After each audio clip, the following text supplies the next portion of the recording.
The worst thing that can ever happen to anyone is a dry and persistent cough. Even though coughs plays a role in clearing irritants and infection from the body, it can take away how annoying it is.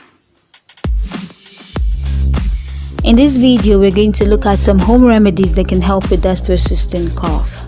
And before we proceed, I would love you to subscribe to my channel, like and share this video, and leave your comment in the comment section below.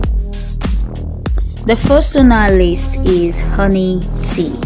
According to some researchers who compared dark honey with the cough-suppressant medications, reported that honey provides the most significant relief from coughing.